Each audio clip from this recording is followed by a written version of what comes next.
Hello, everybody. Welcome back to Old Fun Gaming. Zunker here, Mikey Mike. and we are on to finally a brand new playthrough after our Diablo 4 episodes. We are playing Super Mario RPG, the remake. Woohoo! It came out in November 20th, I think. We're close to it. Yeah, sometime in November. I thought it happened on my mom's birthday, but I could be wrong. But this is the remake to Super Mario RPG, Legend of the Seven Stars. Yeah. On the Super Nintendo. One of the better Mario RPGs that are out there, in my opinion. Although I will say it's easy. It is one of the better Mario RPGs. But when I think of Mario RPG that really stands out, I think of Mario and Luigi's Superstar Saga. That was a fantastic game. I have not played that. One of the big differences also, by the way, so if you're someone that isn't used to RPGs or you used to turn-based and you're not entirely sure how this is going to go, they give you a breezy mode, an easy mode. Don't be a bitch, is what I'll say to that. Go normal. Come on, you don't want to do the Final Fantasy grind? You mean 99 plus hours of grinding just so your hits are auto 99? Sounds fun. I just heard Chris's soul die in that. Yeah, I'm not the biggest grinder. You're going to get some grinding in this game, but the good thing about this game is you don't have to do a ton of it. I probably did maybe an hour's worth of grinding, but I did hit most enemies, and you're going to see that in this playthrough. When I beat the game, I was around between 27 and 29 with every level, with every character. Mm-hmm. 30 is your max. So, but here, Bowser takes... I think this is the first game that actually calls her Peach. At least in the Western side, I want to say. She was Princess Toadstool up until this game. Yeah, Toadstool. But this game was developed by Squaresoft back in the day. It was called now Square Enix. Final Fantasy, and one of the reasons why you never really heard from this game again is because not long after this, Final Fantasy became PlayStation exclusive. Well, and the funny thing about Final Fantasy is, the reason why I got it named is that Squaresoft was in financial trouble, and they thought that this was going to be their final game before they were closing its doors. Oh, you just marked him. I fucked up on the hit the time hits. Oh yeah. So, not everyone can't see what you're doing. You're actually hitting button inputs. Yes. So one of the biggest differences in this game, in the remake. So these action hit commands, time hits, whatever you want to call them, were a thing in the original RPG, but they didn't give you the timing. Yeah. For every new ability, every new character, every new weapon that you put on your character, they will immediately give you an exclamation point on when to hit it. Now, in that exclamation point, there is a even smaller window to make it. So I'll show you here. I fucked it up, but that tells you when to hit. If you do it perfectly, you actually do a shockwave that hits all the enemies for lesser damage. Oh, that was not in the original game, I don't believe. It doesn't do a ton. It does a much smaller percentage, but it definitely can do some. It definitely helps. Now, if you hit it, now you can still do extra damage if you hit it, but you're not hitting it quite right. But getting it right is going to be important for a gauge that comes up later. We'll talk about that when that moment comes. But yeah, folks, this is Super Mario RPG. The graphics on this looks fantastic. The graphics are fantastic. I will say, for the most part, this is Super Mario RPG SNES, for all intents and purposes, outside of graphics, and a few minor changes, but there is some significant changes in battle. Here's your first boss fight. Yep, and you got Browser. You got Internet Explorer here.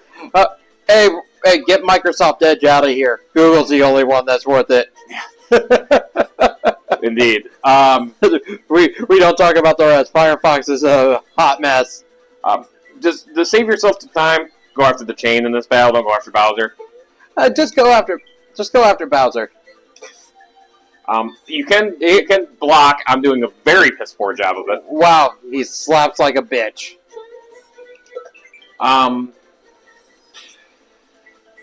So, early game, or any normal minor enemies, my recommendation is use Mario's special jump ability as much as you can. Something I didn't know, and this was also true in the SNES version, is the more you use it, the stronger it gets. Oh, really? Up to a certain point, there is a limit, but it's like substantial, like 200. So it's like leveling up skills in some of the other, like, JRPGs that I've played. Sure. Where the more times you use it, you upgrade. Yeah, but that's the only ability that does that. Really? Yes, it's the only ability of any of the characters that does that, as far as I'm aware. That's bizarre. Although you'll see me use Super Jump a lot because I like Super Jump, and then obviously Ultra Jump and Ultra Fireball are really good too. Was he really crying? This game, what I love about this game, so Bowser up to this point was pretty blah villain. Mm-hmm. This game gives him a fucking phenomenal personality. I love Bowser. Yeah. I love Bowser in all the RPG games. You mentioned Mario and Luigi stories. I've not played those, but I've played the Paper Mario series, and they do a great job with them as well. Yeah. I love Thousand Year Door. I will fight anybody and say that's the best Mario RPG out there. Hey, speaking of which, it's getting a remake. It is getting a remake, and I am excited. That's one that I ended up missing on the GameCube. Mm-hmm. But I love that game. But the Paper Mario aesthetic is fantastic. It is. It sucks the route it ended up going and ended up losing its charm, as I call it. Mm-hmm. But oh man, Paper Mario 64 is good, and Thousand Year Door is awesome. And they get their spiritual successors to this game because they use some of the aspects of it, the 7 stars being the main one. Although we never saw Gino or Mallow again. But. Well, and the other side of it is that Square Enix kind of broke its relationship with Nintendo. Yep. Went with PlayStation, which, to be honest, can you blame them? Sony has quite a bit of, at that time, was an up-and-coming company, and so is Square Enix. Yeah, it was the right call for them. And honestly, it probably helped PlayStation become successful having something like Final Fantasy VII on there, and all the other Final Fantasy games after that. But also to be fair, like they didn't completely abandon Nintendo because look at all the ports of the older Final Fantasy games to the Nintendo DS and the Dragon Quest games, which are fantastic. I'm going to bed. Good night. That's it for Super Mario RPG, everybody. Hey, say hello to a 5-minute episode. Take advantage of resting, by the way, especially after battles. Although I'm pretty sure that after every boss battle, you get basically a full heal in this game. I noticed that a few times. I'm like, oh, okay. I didn't think that was a thing in the first game. Over here is your storage box. If on your inventory, let's say you can only hold like a max of 10 mushrooms. If you get more, they go into the storage box, but your storage box also only holds a max of 10 as well, so anything after that, you're going to lose. However, I'm going to tell you right now, I never came to the storage box maybe one time to get anything else. You don't need it in this game. This game is fucking easy. It's not like where you're Bloodborne, where you can get so many blood vials and just build your inventory up, where you can turn around and cash it in for blood echoes. Absolutely. Now this game as well has I forgot to start timer, so I'm going to use the OBS timer. This game also has a save box still. However, unlike the first game, this also has an autosave feature that will autosave anytime you leave the screen, any screen you go into. So for example, no, they should have kept it as old school as possible. Like, hey, you can only save at designated points. Yep. I was going to show it off, but I realized I have to talk to Toad here. Who's a bit of a dick. But this game is... What I love about this game is the personalities it gives all the characters of this game. This game does a great job with the storytelling, with the writing. The story's pretty blah, like in and of itself, but the characters make this game unique and awesome. Yes, and what also makes it real... to have that special touch from Square Enix, because Square Enix does this with almost every one of their games, is that they either put cameos or Easter eggs. Mm-hmm. They put Easter eggs from the other Nintendo-based games in this. So you'll find Samus Aran from Metroid. You'll find like maybe Link's tunic from Legend of Zelda. Like, you're finding all these other Nintendo-based games in there. That you do. And then obviously the super boss in this game is a Final Fantasy shout-out. He's not in a Final Fantasy game, but he's a shout-out to the Final Fantasy games. Which, spoiler alert, is QLX. It's a 25-year-old game, so I don't think I'm doing too much of a spoiler. No. But this is, I think it's Exor, the sword that has helped take over Bowser's Keep. And he's a bit of an asshole. However, he has a fun little trivia tidbit that we'll talk about when we fight him. Yay! But that's a long way out. But not too long. This isn't going to be like Diablo 4 where we're 50, I think it ended up being 53 parts, 52 parts, because we forgot what part number we were on that one time. No, that's just been the running gag for all of our really two of our series so far. This game took me just under 16 hours to complete. Which, that's pretty short in terms of modern gaming. Yes, and honestly, that includes about an hour of super jump grinding to get the 100 super jumps, because you get the best clothing, I guess it's called, in this game. In the game, by far and away the best. And even at 30, you get a really nice attack scarf. So even if you can't get to 100, try to get to 30 and get that attack scarf. Yeah. You will see me grind a little bit for that. I'm not going to do that too often on screen. What I might do when we're not in a recording session is record myself doing it and then posting it like on a separate video, just showing you, hey, I got the 100. Yeah, this is how you can get it. Yeah, kind of a separate how-to video. Yeah, and because when I'm doing it, I'm not going to say jack shit because I'm going to be very, very focused. But it'd be the same. Well, because we've talked about on. Did you forget something? Fuck you, Toad! Yeah, you forgetting something. That sounds about right. But fuck you, too. Well, it took me a minute. Just a minute? It was about 60 seconds. I've been ripping on you all day today. You've been ripping ass, too, fucker. Hey, I'm surprised my tow motor doesn't have its upholstery just like melting away. Indeed. But we've talked off camera about doing Bloodborne, and people who play Soul series, especially Dark Souls or any Souls game from Software, there's an aspect of grinding. Yes. Where I think with that, I think keeping it in could be interesting because it's just not as filler content, but it's just that's part of like the journey of seeing the leveling up, seeing what I'm doing for class builds. Hold it. Okay, that's where the splash damage comes in. Yes. That is fantastic. Yes. I don't think that was in the original game. I'm almost positive it wasn't. The timing, you could get more with timing, but you never got splash damage. Unless you had an AoE attack. But no, I agree with you. So you're going to see me grind a bit in this. Nothing crazy, because again, you don't need to do crazy grind. Yeah. But I will be doing some grinding to level up, because honestly, I want this to be as easy as possible, and holy fucking shit, was I overpowered as fuck. And I enjoy it. That's the one part about RPGs I enjoy, and why I hate what Diablo 4 did with enemies level up with you, is because I love overpowering shit. But yeah, this is timed hits. You get a tutorial, so if you're new to it, it shows you what you're doing, and it's all good. So one thing they're going to talk about, but you see that gauge in the lower left corner. You want to fill that up, especially when you have 3 party members. But right now, Toad talks about it. When it reaches 100%, you can do some special stuff. When you don't have 3 party members, and you're not going to have 3 for a little while, basically Toad gives you a little helper thing. There's a little helper something. But when you do get 3, and depending on what 3 you have in, although Mario will always be in your party, you can't take Mario out.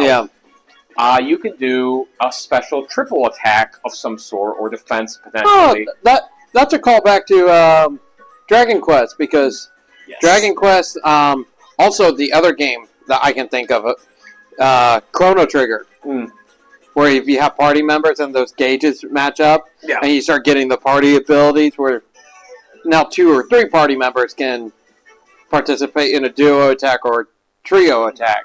Yes. That's what that reminds me of. Absolutely. So, for people who haven't played Chrono Trigger, do yourselves a favor.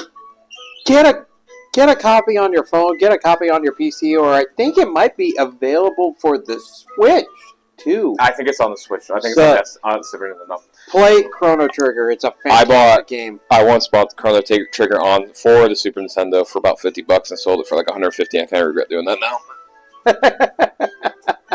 I also bought the first 4 Mega Man games in box complete for about $400 and sold it for over $1,000. Oh, that was about 5-6 years ago. Man. All right, but now we're in game proper. We're still in prologue mode. Again, this is what we're talking about with a little bit of grinding. I'm going to attack these guys. So first, I'm going to show off the timed hit thing and the splash damage. That splash damage is fantastic. Get good at blocking, but like I said, you want to use you really do want to use your jump as much as possible. Although you do have flower points. You know what this reminds me of? What's that? South Park. It's the same menu system. Yeah, yes, it is. So I'm wondering, in a lot of ways. I'm wondering if they built South Park based off of this system, off of the original system. Maybe in some ways, with some tweaks. Yeah, I'm sure. I mean, that's a pretty basic RPG. Yeah, a little bit more complex than this, but it has. Yeah, just in terms of like the timing button input. Yep, that's what I think of. Okay, so one thing you saw there was I got like a special item for killing an enemy. That little flower thing. That thing could be a whole bunch of different things. HP max, attack up, defense up, lucky, which we'll talk about once we get one of those, and a whole bunch of other stuff. But I was talking about flower points. So in order to use your special abilities, you have to use FP flower points. Like magic. Yeah. The one negative I have in this game, and I will say is that does not, when you level up, that does not go back up to max. That Final Fantasy, that's where this is a departure from Final Fantasy. Because Final Fantasy, anytime you leveled up, almost everything went back. Yes. Full. Now your health will, but not your FP, because everybody shares FP. I gotcha. So that's a little, and that carries over to the Paper Mario series as well. But that's my one complaint. Now unfortunately, I'm just kind of screwed. I can't use special abilities right now because I don't have enough FP. But that's fine, because I'll just kick these guys' ass. He's like, I'm gonna just ram you. Yeah, and they did no damage. Oh, that was a terrible hit. And you want to chain your action commands too, because if you notice on the left there, you actually get small boost with chaining them. And there's up to a certain point, but you do get boost to your players. Okay. Yeah, including attack and stuff like that. So just saw that it jumped. Yes. So you do want to try to chain it as much as possible. But this is a Super Mario RPG. If you've never played the turn-based RPG, this is a great starting point. Yeah, great starting point. Because I've said it before, this is pretty easy. This isn't overwhelming. Although, weirdly, before I beat this version of the game, I never beat the previous version. But I was also bad at RPGs back then. This was my first RPG. This was legitimately my first RPG I ever played. My first RPG I ever played was KOTOR. Knights of the Republic, yeah. I love Knights of the Republic. By the way, real quick, this is the level up system, a little bit different. If you have members, they do little dances on the side. Nice. Okay, so Mario, you can really level up however you want. There's a couple ways you could do it. First of all, you can look and see if there's anything crazy. So Mario's HP goes up 3 every time, except every third it doesn't. So you notice with the magic attack, it goes up 3 here. Normally it goes up 1, but every third level up or so, the magic attack will go up a little bit more. That's true with the attack damage, which will go up 1 now, but there's times where it will go up by 2 or 3. And this will go up by more than 3. So if you want to focus on which one goes up highest, you could definitely do that. I think that's what I'm going to do on this run. Okay. On my main one, but honestly, what I'll tell you is, Mario, your best bet is probably focus on physical and HP with him. Make him your physical attacker. Although, jump... Make him your tank. Yeah, make him your tank. Although jump is using magic attack, not regular attack, not physical attack. So keep that in mind. But for the purpose of this playthrough, we will go with Magic. Magic. These are, I think, just 5 coins apiece. Maybe I don't know. Yeah, it's like KOTOR. Not KOTOR 1, actually. I started with the sequel. You start with number 2. I forget the tagline on that one. Knights of the Old Republic 2, The Sith Lords. The Sith Lords, yeah. What I like about that in terms of an intro RPG, it got me introduced to the number system with a feat system, very much like D&D. But part of the reason why it sticks out, even though like I look at it objectively now, it's unfinished in a lot of ways.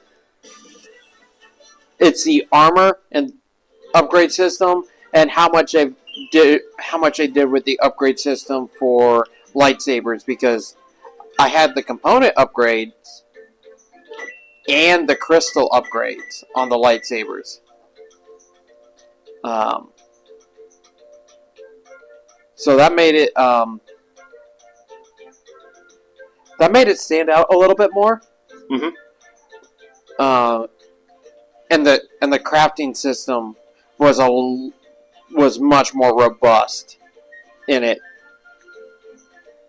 So it's a solid game, for sure. But I like the first one better. But yeah, the first one is the first one is very much the equivalent of Dragon Age Origins. Yes. In terms of storytelling, it is a fantastic story, and still one of my favorite scenes to watch. Just because of how they set it up narrative-wise, is the destruction of Taurus. If you remember that bombardment animation sequence, that is... If you want to think about a scene that gives you still goosebumps, just thinking about it, then you know it's a good freaking scene. I do agree with you. That one was pretty good here. Real quick, talk about items. On the main screen, you can hit X to bring up some of your items that are usable. Honey syrup recovers 10 FP. Keep those stocked all the time. You're going to get maple syrup and royal syrup down the line. We'll talk about those when we get them. Flower tabs is permanent raises. I like to use them when my FP's low. I use them kind of like, but you want to use them because it increases them by 1. There's a flower jar as well. But I like that. Anyway. KOTOR. Yeah. Yeah. So I mentioned so yes, there is weaknesses in this game. I don't really give a shit about the weaknesses, but there is weaknesses in this game. For me, as a tactical player, yeah, to exploit weaknesses. Yeah. That's because I can throw hundreds and hundreds of infantrymen at at a vehicle that is anti-infantry. Yeah. But why do that when I could get the bonus on rockets? You're not wrong. So just to show off, we're going to show off my gauge move here. So once it's 100%, it's called a gauge move. You hit minus on a pro controller or whatever button it happens to be on whatever controller you're using. And so right now it's toad assist. So it comes in and you have a question mark block. And you hit it, and it's kind of like a roulette. And each one of those things does something different. So I got this. So power mushroom. I'm powerful. So that heals you a little bit, and now my attack is a little bit stronger. Whereas if it was other party members, it would be something. No, you could. Well, I guess any of them can use it. Yeah, no, it's attack up for all party members. Oh, okay. Yes, but the thing is, once you get 3 characters and you're using 3, that total assist is no longer available. It goes to whatever combo that you're using. I remember that. There's a flower. You want to grab as many of those as possible. That also increases your FP up by 1. There you go. Pick me up. Those are good. I got me a pick me up. Those if one of your characters is down, pick me ups can pick them back up. Yeah. So they're basically rejuvenation. Yeah, they're equivalent of phoenix feathers. If you know what that is, absolutely. It's a Final Fantasy item. That's not Phoenix Feathers. Phoenix Down. Phoenix Down. Phoenix Down. Yep. This is where I should probably tell you that to tell the audience out there that I've basically never played a Final Fantasy game. Woohoo! I think Final Fantasy 15 might be your first one. Might have you play that one. It could very well be. It could very well end up being. But I don't know what that thing's doing, but that should do it for part 1 here. Our beginning part of RPG. Join us for part 2 as we go tell Chancellor that Peach is missing. Oh my god, Bowser, you horrible, horrible human being. Meanwhile, the Chancellor's going, do it. Do it now. Do it. Kill him. Until next time, everybody. See ya.